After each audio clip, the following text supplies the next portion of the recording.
ಓಂ ಶಾಂತಿ. ಇಂದಿನ ಮುರಳಿ ದಿನಾಂಕ 11 ಮಾರ್ಚ್ 2026.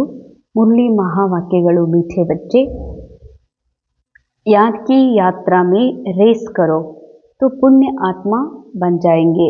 ನೆನಪಿನ ಯಾತ್ರೆಯಲ್ಲಿ ರೇಸ್ ಮಾಡ್ರಿ, ಆಗ ಪುಣ್ಯಾತ್ಮರು ಆಗುವಿರಿ. ಸ್ವರ್ಗಕ್ಕೆ ಬಾದಶಾಹಿ ಮಿಲ್ ಜಾಯೇಗಿ. ಬಾಬಾ ಹೇಳ್ತಾರೆ, ನೆನಪಿನ ಯಾತ್ರೆಯಲ್ಲಿ ರೇಸ್ ಮಾಡ್ರಿ, ಆಗ ಪುಣ್ಯಾತ್ಮರಾಗ್ತೀರಿ. ಈ ಪುಣ್ಯಾತ್ಮರಾಗುವುದರಿಂದನೇ ತಾವು ಸ್ವರ್ಗದ ಆಸ್ತಿ, ಸ್ವರ್ಗದ ಬಾದಶಾಹಿ ನಿಮ್ಗೆ ಸಿಕ್ಬಿಡ್ತದ ಅಂತ. ಇವು ಈ ಮಹಾವಾಕ್ಯದ 3 ವಿಷಯಗಳು, 3 ಮಾತುಗಳು ಬಹಳ ಗುಹೆ ಇದೆ. ಒಂದು ನೆನಪಿನ ಯಾತ್ರೆ ರೇಸ್ ಮಾಡೋದು, ಪುಣ್ಯಾತ್ಮರಾಗೋದು ಹಾಗೂ ಸ್ವರ್ಗದ ಬಾದಶಾಹಿಯನ್ನು ಪ್ರಾಪ್ತ ಮಾಡಿಕೊಳ್ಳೋದು. ನೆನಪಿನ ಯಾತ್ರೆ ಅರ್ಥಾತ್ ಕೇವಲ ಬಾಬಾ ಅನ್ನುವುದಲ್ಲ. ನೆನಪಿನ ಯಾತ್ರೆ ಅಂದರೆ ನಾ ಯಾರು, ಮೂಲ ಮಾತು ನಾನು ಯಾರು, ನಾನು ಏನಿದ್ದೀನಿ, ನಾನು ಹೇಗಿದ್ದೀನಿ, ನನ್ನ ಮೂಲ ಸ್ವರೂಪ ಏನು, ನನ್ನ ಗುಣ ಏನು, ನನ್ನ ಸತ್ಯದ ಅನುಭೂತಿಯಲ್ಲಿ, ನನ್ನ ಸತ್ಯದ ಸ್ಮೃತಿಯಲ್ಲಿ ನಿರಂತರ ಅನುಭವ ಮಾಡೋದು ಒಂದು. ಎರಡನೇದು, ನಾನು ಯಾರಲ್ಲ, ಈ ದೇಹ ನಾನಲ್ಲ, ಈ ದೇಹದ ನೆನಪುಗಳು ನಾನಲ್ಲ, ಈ ದೇಹದ ಎಲ್ಲ ವಿಚಾರಗಳು ನಾನಲ್ಲ, ಈ ದೇಹದ ಅನುಭವಗಳು ನಾನಲ್ಲ, ಈ ಕಣ್ಣಿಗೆ ಕಾಣುವ ದೇಹವೂ ನಾನಲ್ಲ, ನಾನು ನಿರಾಕಾರ ಆತ್ಮ. ಈ ನೆನಪುಗಳನ್ನು ನೆನಪು ಮಾಡ್ರಿ ಅಂತಾರೆ ಬಾಬಾ. ಈ ಎಲ್ಲ ವಿಷಯಗಳನ್ನು ನೆನಪು ಮಾಡ್ರಿ. ನಾನು ಯಾರು ಅನ್ನುವ ಸ್ವರೂಪದಲ್ಲಿ ಸ್ಥಿತಾಗಿ ನನ್ನವ್ರು ಯಾರು, ಬಾಬಾ ಯಾರು ಏನಿದ್ದಾರೆ ಅನ್ನೋದನ್ನು ನೆನಪು ಮಾಡ್ರಿ. ಮತ್ತು ನನ್ನವ್ರು ಯಾರ್ಯಾರಲ್ಲ ಅಂತ. ಡ್ರಾಮಾದ ಒಳಗೆ ಬರುವಂತಹ ಯಾರೆಲ್ಲ ಸೂತ್ರದ ಗೊಂಬೆಗಳಿದ್ದಾರೋ ಅವ ಸೂತ್ರದ ಗೊಂಬೆಯ ಸಂಬಂಧ ಕಾಕ, ಅಜ್ಜ, ದೊಡ್ಡಪ್ಪ, ದೊಡ್ಡಮ್ಮ ಅಥವಾ ಮದರ್, ಫಾದರ್, ಮಗಳು, ಮಗ, ಇವ್ರು ಯಾರೂ ನನ್ನವರಲ್ಲ. ಇವರು ಪಾತ್ರಧಾರಿಗಳು. ಪಾತ್ರದಲ್ಲಿ ಈ ರೀತಿ ಸಂಬಂಧಗಳು ಸಿಕ್ಕಿದೆ, ಒಂದಿಲ್ಲ ಒಂದು ದಿನ ಸಂಬಂಧವು ಎಂಡ್ ಆಗ್ತದೆ. ಅದಕ್ಕಾಗಿ ಬಾಬಾ ಹೇಳ್ತಾರೆ, ನಾನು ಯಾರಿದ್ದೀನಿ, ನನ್ನವ್ರು ಯಾರದಾರನ್ನುವಂತಹ ನೆನಪು ಮಾಡಿಕೊಳ್ಳುವ ಯಾತ್ರೆ ಏನಿದೆಯಲ್ಲ, ಈ ಯಾತ್ರೆಯಲ್ಲಿ ಸದಾ ರೇಸ್ ಮಾಡ್ರಿ. ಇದರಿಂದ ಪುಣ್ಯಾತ್ಮ ಆಗ್ತೀರಿ. ಪುಣ್ಯಾತ್ಮರಾಗೋದು ಅಂದರೆ ಈ ಮನಸ್ಸು ದೇಹ ಭಾನದೊಳಗೆ ಸಿಲುಕಿರುವ ಕಾರಣದಿಂದಲೇ ಪಾಪಾತ್ಮ ಆಗಿದೆ. ಈಗ ಪುಣ್ಯಾತ್ಮ ಆಗಬೇಕು ಅಂದರೆ ನೆನಪಿನ ಯಾತ್ರೆಯಲ್ಲಿ ಇರಬೇಕು ಅಂತ. ನೀವೆಷ್ಟು ಪುಣ್ಯಾತ್ಮರಾಗ್ತೀರಿ, ಎಷ್ಟು ನೆನಪಿನ ಯಾತ್ರೆಯಲ್ಲಿ ಇರ್ತೀರಿ, ಅಷ್ಟು ಸ್ವರ್ಗದ ಬಾದಶಾಹಿಯನ್ನು ಪಡಿತೀರಿ. ಸ್ವರ್ಗದ ಬಾದಶಾಹಿ ಅಂದರೆ ಸತ್ಯುಗದಲ್ಲಿ ಸಿಗುವಂತಹ ಪ್ರಾಪ್ತಿಯಾಗುವಂತಹ ಯಾವುದೇ ರೀತಿಯ ಸ್ಥೂಲವಾಗಿರುವಂಥ ಸಿಂಹಾಸನ, ಸ್ಥೂಲವಾಗಿರುವಂಥ ಸತ್ಯುಗಿಯ ಶರೀರ, ಅಲ್ಲಿರುವ ರಾಜ್ಯ, ಪದವಿ, ಈ ಮಾತಲ್ಲ. ಈ ಸಂಗಮ ಯುಗದಲ್ಲಿ ಸ್ವಯಂ ಪರಮಾತ್ಮ ತಂದೆಯ ಜೊತೆಯಲ್ಲಿ ಪಾತ್ರ ಮಾಡುವಂತಹ ಭಾಗ್ಯ ಹಾಗೂ ಆತ್ಮ, ನಾನು ರಾಜ ಆಗಿರುವ ಸತ್ಯದ ಅನುಭವ, ನಿರ್ಬಂಧನ ಆಗಿರುವ, ಸರ್ವದರಿಂದಲೂ ಮುಕ್ತರಾಗಿರುವಂತಹ ಅನುಭವ ಏನಿದೆಯಲ್ಲ, ಈ ಸ್ವರ್ಗದ ಬಾದಶಾಹಿ ಅಂದರೆ ಸ್ವರ್ಗದ ಒಂದು ಸಂಪನ್ನತೆಯ ಅನುಭವ, ಒನ್ನೆಸ್. ನಾವೆಲ್ಲರೂ ಆತ್ಮ ಇದ್ದೀವಿ, ನಾವೆಲ್ಲರೂ ಬಾಬನ್ ಸಮಾನ ಇದ್ದೀವಿ, ನಾವೆಲ್ಲರೂ ನಿರಾಕಾರ ಇದ್ದೀವಿ, ನಾವೆಲ್ಲರೂ ಜನನ ಮರಣ ರಹಿತ ನಿರಾಕಾರ ಆತ್ಮ ಇದ್ದೀವಿ. ಈ ಸತ್ಯ ಹಾಗೂ ಇಲ್ಲಿ ಹೆಚ್ಚು ಕಡಿಮೆ ಏನೂ ಇಲ್ಲ, ಏನೆಲ್ಲ ಇದೆ ಅದು ಡ್ರಾಮಾದಲ್ಲಿದೆ. ಡ್ರಾಮಾದಿಂದ ಪರಿಯಾಗಿರುವ ನಾನು ನಿರಾಕಾರ ಆತ್ಮನಾಗಿರುವೆ. ಈ ಒಂದು ಸ್ಥಿತಿ ಏನಿದೆಯಲ್ಲ, ಇದೇ ಸ್ವರ್ಗದ ಬಾದಶಾಹಿಯನ್ನು ಪ್ರಾಪ್ತ ಮಾಡಿಕೊಳ್ಳುವಂಥದ್ದಾಗಿದೆ. ಪ್ರಶ್ನೆ, ब्राह्मण जीवन में अगर अतीन्द्रिय सुख का अनुभव नहीं होता है तो क्या समझना चाहिए? ಬಹಳ ವಿಚಾರ ಮಾಡುವಂತಹ ಮಹಾವಾಕ್ಯ, ಬಹಳ ಗುಹ್ಯವಾಗಿರುವಂತಹ ಮಹಾವಾಕ್ಯ. ಬ್ರಾಹ್ಮಣ ಜೀವನದಲ್ಲಿ ಒಂದು ವೇಳೆ ಅತೀಂದ್ರಿಯ ಸುಖದ ಅನುಭವ ಆಗ್ತಾ ಇಲ್ಲ ಅಂದ್ರೆ ಏನಂತ ತಿಳ್ಕೊಳ್ಳೋದು? ಯಾಕೆ ಬ್ರಾಹ್ಮಣರಂದರೆ ಅತೀಂದ್ರಿಯ ಸುಖದ ಅಧಿಕಾರಿಗಳು, ಅನುಭವಿಗಳು. ಆದರೂ ನಿಮಗೆ ಆಗ್ತಾ ಇಲ್ಲ ಅಂತಂದ್ರೆ ಏನಂತ ತಿಳ್ಕೊಳ್ಳೋದು ಅಂತ ಹೇಳ್ತಾರೆ ಬಾಬಾ. ಉತ್ತರ, ಜರೂರ್ ಸೂಕ್ಷ್ಮ ಮೇ ಭೀ ಕೋಯಿ ನ ಕೋಯಿ ಪಾಪ ಹೋತೆ ಹೇ. ಅವಶ್ಯ ಸ್ಥೂಲ ರೂಪದಲ್ಲಿ ಜನರ ಕಣ್ಣಿಗೆ ಅಥವಾ ನನಗೆ ತಿಳಿಲಾರ್ದಂಥ ತಪ್ಪುಗಳು ಆಗಲಿಕ್ಕಿಲ್ಲ. ಅಂದರೆ ನಾ ಏನೂ ಅಂದೇ ಇಲ್ಲ, ಏನೂ ಮಾಡೇ ಇಲ್ಲ, ಅಂಥದ್ದು ಬಯಸೇ ಇಲ್ಲ, ನಾನು ಬಯಸೇ ಇಲ್ಲ. ಆದರೂ ನಾ ಅಂತ ತಪ್ಪನೇ ಮಾಡಿಲ್ಲ ಅಂದಮೇಲೆ ಪಾಪ ಹೆಂಗ? ನನ್ನ ಪಾಪನೇ ಮಾಡಿಲ್ಲ ಅಂದಮೇಲೆ ಇಷ್ಟು ಸುಖದಿಂದ ಸತ್ಯದ ಆನಂದದ ಅನುಭವದಲ್ಲಿ ನಾನು ಯಾಕೆ ಸ್ಥಿತಿಲ್ಲ ಅಂತ ನೀವು ಚೆಕ್ಕಿಂಗ್ ಭಲೇ ಮಾಡ್ಕೋಬೋದು. ಆದರೆ ಪಾಪ ಬಹಳ ಸೂಕ್ಷ್ಮ ರೂಪದಲ್ಲಿ ಆಗಿರ್ತದೆ ಅಂತಾರೆ ಬಾಬಾ. ಈ ಕಾರಣದಿಂದ ಬ್ರಾಹ್ಮಣರಾಗಿಯೂ ಕೂಡ ಯಾವ ಅತೀಂದ್ರಿಯದ ಸುಖದ ಆನಂದದ ಅನುಭವ ಮಾಡಬೇಕೋ ಅದನ್ನು ಬಹಳಷ್ಟು ಮಕ್ಕಳು ಮಾಡಲಿಕ್ಕೆ ಆಗೋದಿಲ್ಲ. ದೇಹ ಅಭಿಮಾನ ಮೇ ರಹನೆ ಸೆ ಹಿ ಪಾಪ ಹೋತೆ ಹೇ. ಬಾಬಾ ಹೇಳ್ತಾರೆ, ಮಕ್ಕಳೇ ದೇಹಭಾನದಲ್ಲಿ ಇರೋದ್ರಿಂದನೇ ಪಾಪ ಆಗ್ತವೆ. ಅಂದರೆ ನಾನು ಒಬ್ಬರನ್ನು ನೋಡಿ, ಒಂದು ಮಗಳ ಸಂಬಂಧ ನೋಡಿ ನಾನು ತಾಯಿ ಇದ್ದೀನಿ ಅಥವಾ ನನ್ನ ತಂದೆ ಇದ್ದೀನಿ, ಅಥವಾ ಸೊಸೆ ಸಂಬಂಧವನ್ನು ನೋಡಿ ನಾನು ಅತ್ತೆ ಇದ್ದೀನಿ, ಮಾವಿದ್ದೀನಿ, ಅಥವಾ ಪತಿಯನ್ನು ನೋಡಿ ನಾನು ಪತ್ನಿ ಇದ್ದೀನಿ, ಅಥವಾ ಸ್ಟೂಡೆಂಟ್ ಟೀಚರ್ ಸಂಬಂಧ.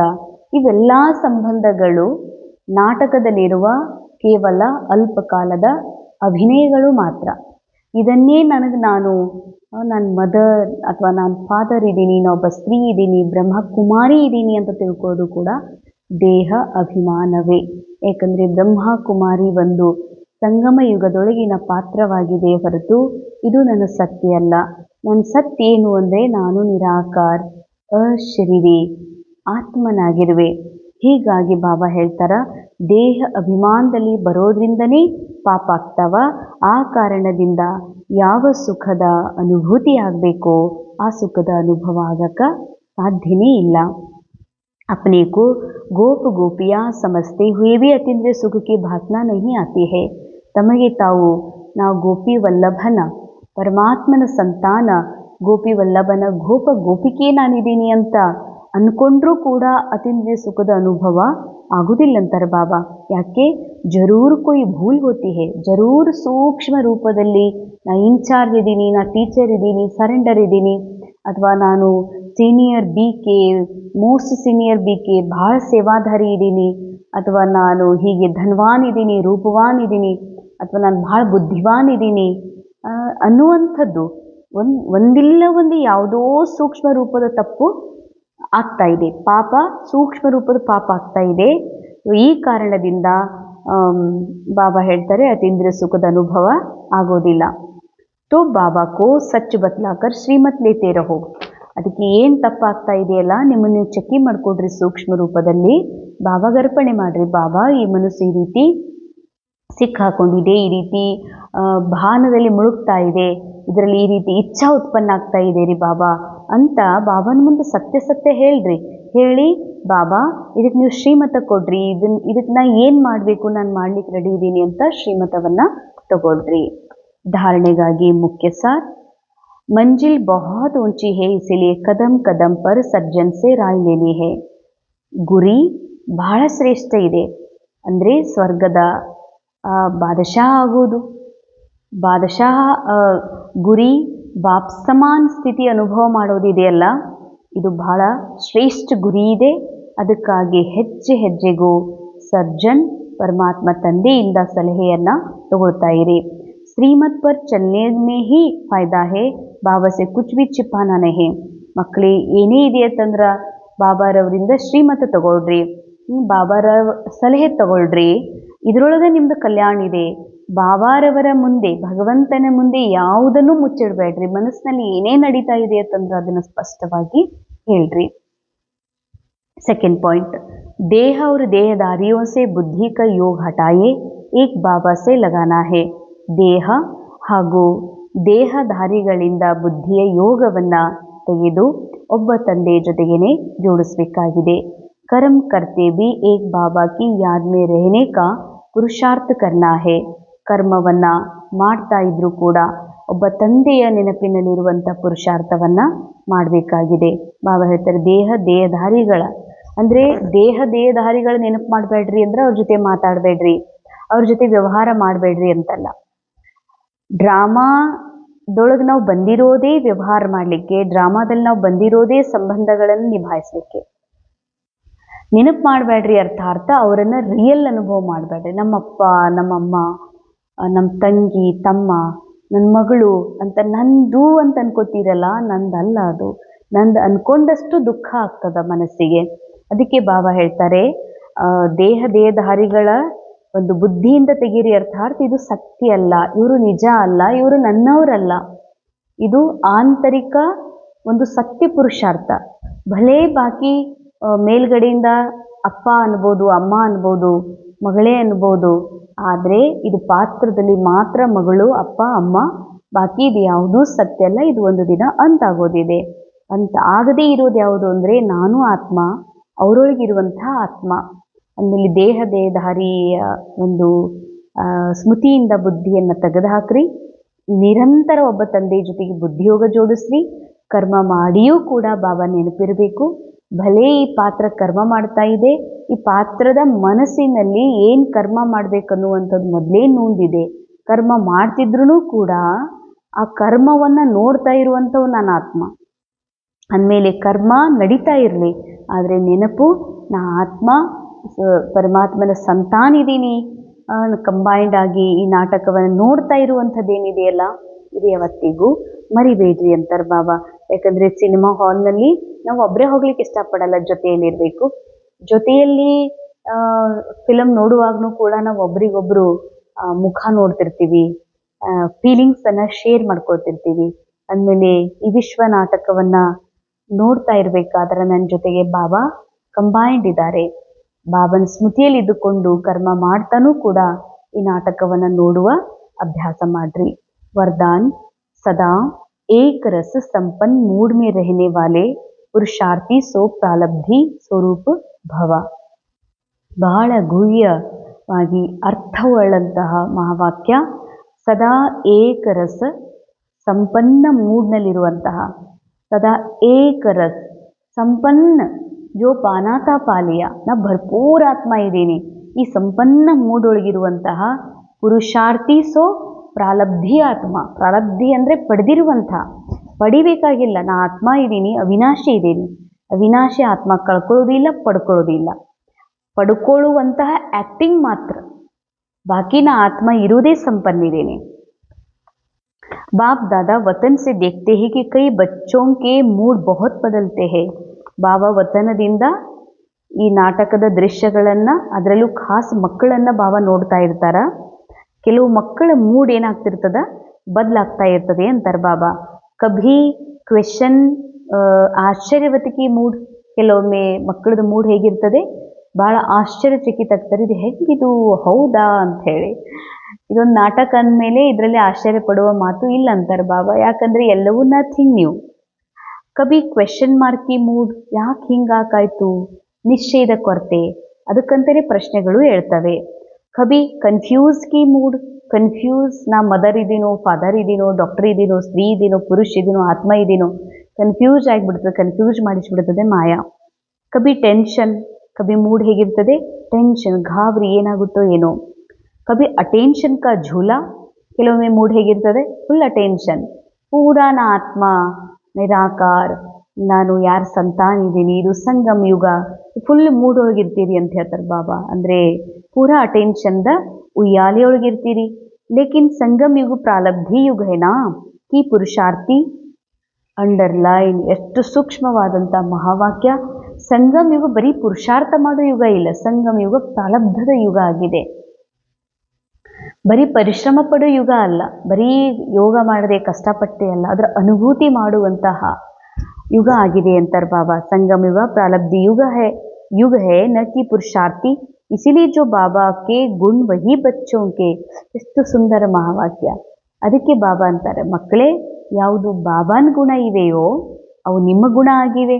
ಜೋ ಬಾಬಾ ಕಿ ಸ್ಟೇಜ್ ವಹಿ ಬಚ್ಚೋಂ ಕಿ. ಎಷ್ಟು ಸುಂದರ, ಎಷ್ಟೊಂದು ಸುಂದರ. ಹೇಗೆ ಹೇಳೋದು ಇದನ್ನು, ಈ ಮಾತನ್ನು?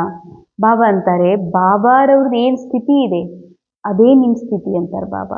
ಸ್ಥಿತಿ ಮಾಡ್ಕೊಳ್ರಿ ಅಂತ ಹೇಳ್ತಿಲ್ಲ ಬಾಬಾ ಅವ್ಯಕ್ತವಾಣಿಯಲ್ಲಿ.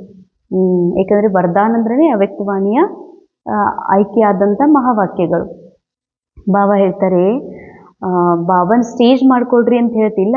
ಬಾಬಾನ ಸ್ಟೇಜ್ ಏನಿದೆ ಅದೇ ನಿರಾಕಾರ ಆತ್ಮ ಮಕ್ಕಳ ಸ್ಟೇಜ್ ಆಗಿದೆ. ಯಹಿ ಹೇ ಸಂಗಮ ಯುಗ ಕಿ ಪ್ರಾಲಬ್ಧ. ಎಷ್ಟು ಸುಂದರ, ಎಷ್ಟು ಖುಷಿಯನ್ನು ತುಂಬುವಂತಹ ಮಹಾವಾಕ್ಯ. ಇದೇ ಸಂಗಮ ಯುಗದ ನಿಮ್ಮ ಪ್ರಾರಬ್ಧ ಅಂತಾರೆ ಬಾಬಾ. ಪ್ರಾರಬ್ಧ ಅಂತಂದ್ರೆ ಪಾತ್ರದಲ್ಲಿ ಒಳ್ಳೊಳ್ಳೆ ಪೊಸಿಷನ್ ಸಿಗೋದು, ಪಾತ್ರದಲ್ಲಿ ಒಳ್ಳೊಳ್ಳೆ ಬಟ್ಟೆ ಉಣ್ಲಿಕ್ಕೆ, ಆರಾಮ್ ಸಾಧನಗಳು, ಸಲಕರಣೆ, ವ್ಯವಸ್ಥಿತ, ಇದಲ್ಲ. ಬಾಬಾ ಹೇಳ್ತಾರೆ ಪ್ರಾರಬ್ಧ ಅಂತಂದರೆ ಪರಮಾತ್ಮನ ಗುಣಗಳೇ ನನ್ನ ಗುಣಗಳು ಅನ್ನುವ ಅನುಭವ. ಪರಮಾತ್ಮಂದೇನು ಊಂಚಾ ಸ್ಟೇಜ್ ಇದೆ ಅದೇ ನನ್ನ ಸ್ಥಿತಿ. ಇದು ಸಂಗಮ ಯುಗದ ಪ್ರಾರಬ್ಧ ಅಂತಾರೆ ಬಾಬಾ. तो सदा एक रस एक ही संपन्न मूड में रहो ಅಂದ ಮೇಲೆ ಸದಾ ಏಕರಸ್, ಒಂದೇ ಸಂಪನ್ನ ಮೂಡಲ್ಲಿ ಇರಬೇಕಿದೆ. ತಬ್ ಕೆಹಿಂಗೆ ಬಾಪ್ ಸಮಾನ್ ಅರ್ಥಾತ್ ಪ್ರಾರಬ್ಧಿ ಸ್ವರೂಪ ವಾಲೆ. ಅವಾಗ ಹೇಳಲಾಗ್ತದ ಬಾಬರ್ ಸಮಾನ್ ಪ್ರಾರಬ್ಧ, ಸಂಪನ್ನ ಆಗಿರುವಂತಹ ಆತ್ಮ ಅಂತ. स्लोगन बाप दादा के हाथ में बुद्धि रूपी हाथ हो तो परीक्षाओं रूपी सागर में हिलेंगे नहीं. ಬಾಪ್ ದಾದಾರವರ ಕೈ, ಬಾಬನ ಕೈ ಅಂದರೆ ಬಾಬಾರವರ ಶ್ರೀಮತದೊಳಗೆ ನಿಮ್ಮ ಬುದ್ಧಿರೂಪಿ ನೀವು ಬಾಬನ ಕೈಗೆ ಹಿಂಗೆ ಕೊಟ್ಬಿಟ್ರಿ ಅಂದರೆ ಬಾಬಾ ಹೇಳ್ತಾರೆ ಪರೀಕ್ಷಾ ರೂಪಿ ಸಾಗರದೊಳಗೆ ನೀವು ಮುಳುಗಕ್ಕೆ ಸಾಧ್ಯನೇ ಇಲ್ಲ. ಯಾಕಂದರೆ ಇದು ಸಾಗರದ ಫುಲ್ ನೀರಿದೆ, ಹೆಜ್ಜೆ ಹೆಜ್ಜೆಗೂ ಪರೀಕ್ಷಾ ಇದೆ. ಆದರೆ ನನ್ನ ಕೈ ಮಾತ್ರ ಭಗವಂತನ ಕೈ ಕೊಟ್ಟಿನ ತಂದಮೇಲೆ ಎಂದಿಗೂ ಮುಳುಗಲಿಕ್ಕೆ, ಎಂದಿಗೂ ಹಾನಿ ಆಗಲಿಕ್ಕೆ ಸಾಧ್ಯವಿಲ್ಲ. ಅವ್ಯಕ್ತಿಶಾರೆ ನಿಶ್ಚಯದ ಫೌಂಡೇಶನ್ ಪಕ್ಕಾ ಮಾಡಿಕೊಂಡಾಗಲೇ ಸದಾ ನಿರ್ಭಯ ಮತ್ತು ನಿಶ್ಚಿಂತರಾಗಿರಲಿಕ್ಕೆ ಸಾಧ್ಯ. ಫೇತ್ಫುಲ್ ಕಿ ಪೆಹಲಿ ನಿಶಾನಿ ಹೇ ಹರ್ ಸೆಕೆಂಡ್ ಹರ್ ಕದಂ ಶ್ರೀಮತ್ ಪರ್ ಎಕ್ಯುರೇಟ್ ಚಲನ. ಪರಮಾತ್ಮ ವಿಶ್ವಾಸಿ ಆಗುವುದಂದ್ರೇನು? ಬಾಬಾ ಹೇಳಿದ ಪ್ರತಿಯೊಂದು ಶ್ರೀಮತವನ್ನು ಎಕ್ಯುರೇಟ್ ಆಗಿ ಬಾಬಾ ಹೇಳಿದಂತೆಯೇ ಫಾಲೋ ಮಾಡೋದು, ಪಾಲಿಸೋದು. ಎಕ್ಯುರೇಟ್ ಮೂರ್ತಿ ಬನ್ನ ಅರ್ಥಾತ್ ಹೆಮರ್ ಲಗಾನ, ಅಂಡರ್ಲೈನ್. ಇದು ಬಹಳ ಸೂಕ್ಷ್ಮ ಮಾತು. ಯಾವ ಮೂರ್ತಿ ಬಹಳ ಸ್ಮೂತ್ ಫಿನಿಶಿಂಗ್ ಆಗ್ತದೋ, ಯಾವ ಮೂರ್ತಿ ಬಹಳ ಸುಂದರ ಆಗ್ತದೋ ಆ ಮೂರ್ತಿ ಬಹಳಷ್ಟು ಉಳಿಪೆಟ್ಟನ್ನು ತಿನ್ನಬೇಕಾಗ್ತದೆ ಅಂತಾರೆ ಬಾಬಾ. ಅಂದರೆ ಇಲ್ಲಿ ನೀವು ಎಲ್ಲದರಲ್ಲೂ ಎಕ್ಯುರೇಟ್ ಆಗಬೇಕು ಅಂದರೆ ಪೆಟ್ಟು ತಿನ್ನಬೇಕಾಗ್ತದೆ ಅಂತಾರೆ ಬಾಬಾ. ಭಾಳ ಅನಿಸ್ಕೋಬೇಕಾಗ್ತದ, ಬಯಸ್ಕೋಬೇಕಾಗ್ತದ. हेमर से ही तो उसे ठोक ठोकर के ठीक करते हैं ना. ಫಿನಿಶಿಂಗ್ ಒಳಗ ಸುತ್ತಿಗೆಯಿಂದ ಕೆತ್ತಿ ಕೆತ್ತಿ ಹೊಡೆದು ಹೊಡೆದು ಅದರ ವೇಸ್ಟನ್ನು ತೆಗಿತಾರೆ. ಹಾಗೆ ಬಾಬಾ ಹೇಳ್ತಾರೆ ಇದು ಸಂಗಮ ಯುಗ.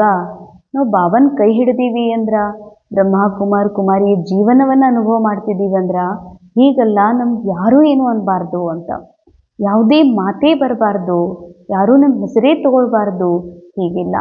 ಮೂರ್ತಿ ಹೇಗೆ ಹೆಮರಿಂದ ಅಥವಾ ಸುತ್ತಿಗೆಯಿಂದ ಪೆಟ್ಟು ತಿಂತದೋ, ನೀವು ಪೆಟ್ಟು ತಿಂದಾಗಲೇ ಉತ್ತಮ ಮೂರ್ತಿಗಳಾಗೋದಕ್ಕೆ ಸಾಧ್ಯವಿದೆ. आप लोग तो हेमर खाने के अनुभवी हो गए हो ना. ಬಾಬಾ ಅಂತಾರೆ ಉಳಿಪೆಟ್ಟು ತಿನ್ನುವಂತಹ ಅನುಭವ ಆಗಿಬಿಟ್ಟಿದೆಯಲ್ಲ. ಯಾಕಂದರೆ ಉಳಿಪೆಟ್ಟು ತಿನ್ನೋದು ಅಂತಂದ್ರೆ ಎಷ್ಟು ಕಷ್ಟ ಅಲ್ಲ, ನನ್ನ ಮೂರ್ತಿ ಚೆನ್ನಾಗಿ ರೆಡಿ ಆಗ್ತಾ ಇದೆ ಅಂತ ಅರ್ಥ. Nothing new. ಹಾಂ, ಈ ಸಮಯದಲ್ಲಿ ಸಂಗಮ ಯುಗದಲ್ಲಿ ಬಾಬನ ಮಗು ಆದಮೇಲೆ ಭಲೆ ಏನೇ ಮಾತು ಬರ್ತಾ ಇದ್ದಾವ, ಏನೋ ಒಂದು ವಿಷಯದಲ್ಲಿ ಇದು ಸರಿ ಇಲ್ಲ, ಇದು ಹೀಗೆ ಹಾಗೆ ಅಂತ ಹೊಸ ಹೊಸ ವಿಷಯಗಳು ಏನೇನೋ ಅನಿಸ್ಕೊಂಡು ಬರ್ತಾ ಇದೆ. ಬಾಬಾ ಹೇಳ್ತಾರೆ ನಥಿಂಗ್ ನ್ಯೂ. ಏಕೆಂದರೆ ಹಿಂದೂ ಕೂಡ ಈ ರೀತಿ ಪೆಟ್ಟು ತಿಂದು ಬಯಸ್ಕೊಂಡು ಅನಿಸ್ಕೊಂಡೇ ನಾನು ಸುಂದರ ಮೂರ್ತಿಯಾಗಿದ್ದೆ. ಸೇಮ್ ಅದೇ ಥರ ಇವಳು ಕೂಡ ಆಗ್ತಾ ಇದ್ದೀನಿ ಅಂದಮೇಲೆ ಇದರಲ್ಲಿ ಏನೂ ಹೊಸ ಮಾತು ಇಲ್ಲವೇ ಇಲ್ಲ. ಖೇಲ್ ಲಗ್ತಾ ಹೇನಾ. ಬಾಬಾ ಅಂತಾರ ಎಷ್ಟು ಪೆಟ್ಟು ತಿನ್ನೋದಪ್ಪ, ಎಷ್ಟು ಅನಿಸ್ಕೊಳ್ಳೋದು, ಏನು ಮಾತು ಕೇಳಿಸ್ಕೊಳ್ಳೋದು, ಹಿಂಗಿಲ್ಲ. ಇದು ಒಂದು ಆರ್ಟ್ ಅಂತಾರೆ ಬಾಬಾ. ಅನಿಸ್ಕೊಳ್ಳೋದು ಒಂದೇನಿದೆ, ಗೇಮ್ ಇದೊಂದು. ದೇಖ್ತೇ ರೇತೆ ಹೋ ನಾ, ಮುಸ್ಕುರಾತೆ ರೇತೆ ಹೋ. ಏನಾದರೂ ಅಂತಾರಂದ್ರೆ, ಈ ಮೂರ್ತಿಯನ್ನು ತಿದ್ದುತ್ತಾರತ್ತಂದ್ರೆ, ಉಳಿಪೆಟ್ಟು ಬೀಳ್ತಾ ಇದ್ದಾವತ್ತಂದ್ರೆ ಬಾಬಾ ಹೇಳ್ತಾರೆ ನೋಡ್ತಾ ಇರ್ರಿ, ಮುಗುಳ್ನಗ್ತಾ ಇರ್ರಿ ಅಂತ. ಯಾಕಂದರೆ ಪೆಟ್ಟು ಬೀಳ್ತಾ ಇರೋದು ಮೂರ್ತಿಯನ್ನು ಸುಂದರ ಮಾಡ್ಲಿಕ್ಕಂತ ನೆನಪಿರಲಿ ಅಂತ ಹೇಳ್ತಾರೆ ಬಾಬಾ. ಖಾನೆ ಕೆ ಅನುಭವಿ ಹೋಗೇ ದುವಾಯೇ ದೇತೇ ರೇತೆ ಹೋನಾ. ಅವ್ರು ಅಂದ್ರಂದ್ರೆ ದುವಾ ಕೊಡ್ರಿ ಅಂತಾರೆ ಬಾಬಾ, ಆಶೀರ್ವಾದ ಮಾಡ್ರಿ. ಯಾಕಂದರೆ ಇವತ್ತು ಜಗತ್ತಿನಲ್ಲಿ ದಾರಿ ತಪ್ಪಿಸೋರಂತೂ ತುಂಬ ಜನ ಇದ್ದಾರೆ, ಆದರೆ ಪೆಟ್ಟು ಕೊಟ್ಟು ಬೈದು ತಿದ್ದುವಂಥವ್ರು ಭಾಳ ಕಮ್ಮಿ ಅದಾರ. ಅಂಥವ್ರು ನಮ್ಗೆ ಸಿಗಬೇಕಲ್ಲ, ಅದಕ್ಕೆ ಬಾಬಾ ಅಂತಾರೆ ಅಂಥವ್ರು ಸಿಕ್ಕಾರತ್ತಂದ್ರೆ ಪೆಟ್ಟು ಬೀಳ್ತಾ ಇದೆ ಅಂತಂದ್ರೆ ಇಷ್ಟೇ ನೆನಪಿಟ್ಕೊಡ್ರಿ, ಮುಗುಳ್ ನಗ್ತಾ ಇರ್ರಿ, ನಥಿಂಗ್ ನ್ಯೂ, ಕಲ್ಪದ ಮೊದಲಿನ ಮಾತು ರಿಪೀಟ್ ಆಗ್ತಾ ಇದೆ ಅಂದಮೇಲೆ ಬಾಬಾ ಹೇಳ್ತಾರೆ ಹೃದಯದಿಂದ ಅವರಿಗೆ ದುವಾಯೆ ಆಶೀರ್ವಾದ ಕೊಡ್ರಿ. ಹೀರೋ ಆ್ಯಕ್ಟರ್ ಅರ್ಥಾತ್ ಎಕ್ಯುರೇಟ್ ಪಾರ್ಟ್ ಬಜಾನೆ ವಾಲೆ ಬಾಬಾ ಅಂತಾರ. ಹೀರೋ ಪಾಠಧಾರಿ ಇದಿರತ್ತಂದಮೇಲೆ ಎಕ್ಯುರೇಟ್ ಪಾತ್ರವನ್ನು ಅಭಿನಯ ಮಾಡೋರು, ನಿಶ್ಚಯ ಬುದ್ಧಿ ನಿಶ್ಚಿಂತಾತ್ಮ. ನೀವು ಹೀರೋ ಪಾಠಧಾರಿ ಇದ್ದೀರಂದಮೇಲೆ ನಿಮ್ಮ ಪಾತ್ರ ಎಕ್ಯುರೇಟ್ ಆಗಬೇಕು. ಪಾತ್ರ ಎಕ್ಯುರೇಟ್ ಆಗಬೇಕಂದ್ರೆ ಇವನ್ ಡೈರೆಕ್ಟರ್ ಆಗಲಿ ಅಥವಾ ಅಲ್ಲಿಯ ಕಥಾ ಏನು ಸ್ಟೋರಿ ಬರೆದಂಥವ್ರಾಗಲಿ ಅಥವಾ ಡಾನ್ಸ್ ಡೈರೆಕ್ಟರ್ ಆಗಲಿ ಇವರೆಲ್ಲ ಪೆಟ್ಟು ಕೊಡ್ತಿರ್ತಾರೆ. ಡಾನ್ಸ್ ಡೈರೆಕ್ಟರ ಡಾನ್ಸರ್ಗೆ ಅಥವಾ ಹೀರೋ ಹೀರೋಯಿನಿಗೆ ಕೋಲ್ ತೊಗೊಂಡು ಹೊಡಿತಿರ್ತಾರೆ, ಕಾಲಿಗೆ, ಅವ್ರ ಸೊಂಟಕ್ಕೆ, ಅವ್ರು ಎಲ್ಲಿ ತಪ್ತಿರ್ತಾರ ಆ ಭಾಗಕ್ಕೆ ಹೊಡಿತಿರ್ತಾರೆ. ಯಾಕೆ ಹೊಡಿತಿರ್ತಾರಂದ್ರೆ ಹಿಂಸೆ ಕೊಡ್ಬೇಕಂತಲ್ಲ, ಈ ಭಾಗದಲ್ಲಿ ನೀ ತಪ್ತಾ ಇದ್ದಿ, ಇಂಥ ಹೆಜ್ಜೆಯೊಳಗೆ ನೀ ತಪ್ತಾ ಇದ್ದಿ, ಅದಕ್ಕೆ ನೀ ನೆನಪಿಟ್ಕೋ ಅಂತ ಹೇಳಿ. ಹಾಗೆ ಬಾಬಾ ಹೇಳ್ತಾರೆ ನೀವು ಹೀರೋ ಆ್ಯಕ್ಟರ್ ಇದಿರಂದಮೇಲೆ ನಿಮ್ಮ ಪ್ರತಿ ಆ್ಯಕ್ಟಿಂಗ್ ಏನಿರಬೇಕು ಎಕ್ಯುರೇಟ್ ಅಂದಮೇಲೆ ಈ ಮಾತು ನನ್ನನ್ನು ತಿದ್ದು ಸಲುವಾಗಿ ಈ ರೀತಿ ಮಾತು ಬರ್ತಾ ಇದ್ದಾವಂತನೇ ತಿಳ್ಕೊಡ್ರಿ. ಇಷ್ಟು ನಿಶ್ಚಯ ಬುದ್ಧಿ ಆದಾಗಲೇ ನೀವು ನಿಶ್ಚಿಂತರಾಗಲಿಕ್ಕೆ ಸಾಧ್ಯವಿದೆ. ಓಂ ಶಾಂತಿ. ಇಂದಿನ ಮುರಳಿಯ ಮಹಾವಾಕ್ಯಗಳ ಅನುಭವ ಮಾಡೋಣ. ನಾನು ನಿರಾಕಾರ ಆತ್ಮ. ಈ ಸೃಷ್ಟಿ ನಾಟಕದಲ್ಲಿ ನನ್ನ ನಿರಾಕಾರಿ ಮನೆಯನ್ನು, ನಿರಾಕಾರಿ ತಂದೆಯನ್ನು ಅಗಲಿ ಈ ನಾಟಕದಲ್ಲಿ ಬಹು ಸಮಯದಿಂದ ಪಾತ್ರವನ್ನು ಅಭಿನಯ ಮಾಡುತ್ತಿರುವೆ. ಈ ನಾಟಕದಲ್ಲಿ ಈ ವರ್ತಮಾನ ಸಮಯದಲ್ಲಿ ಸ್ವಯಂ ಪರಮಾತ್ಮ ತಂದೆ ನನ್ನನ್ನು ತಮ್ಮ ಸಮಾನ ನನ್ನನ್ನು ನೋಡುತ್ತಿರುವರು. ಯಾಕೆಂದರೆ ಭಲೇ ಪಾತ್ರ ಪತಿತವಾಗಿದೆ, ಭಲೇ ಪಾತ್ರದ ಮನಸ್ಸು ಕೂಡ ಪತಿತವಾಗಿರಬಹುದು. ಆದರೆ ನಾನು ಆತ್ಮ, ತಂದೆಯ ಸಮಾನ ಗುಣವಾನ, ತಂದೆಯ ಸಮಾನ ಸ್ಥಿತಿ ಉಳ್ಳಂತಹ ಆತ್ಮನಾಗಿರುವೆ. ಈ ಸತ್ಯವನ್ನು ಅನುಭವ ಮಾಡುತ್ತಿರುವ ನಾನು ಸಂಗಮ ಯುಗದಲ್ಲಿ ಬಾಪ್ ಸಮಾನ ಸ್ಥಿತಿ, ಸಂಪನ್ನ ಸ್ಥಿತಿಯ ಅನುಭವ ಮಾಡುತ್ತಿರುವೆ. ಓಂ ಶಾಂತಿ.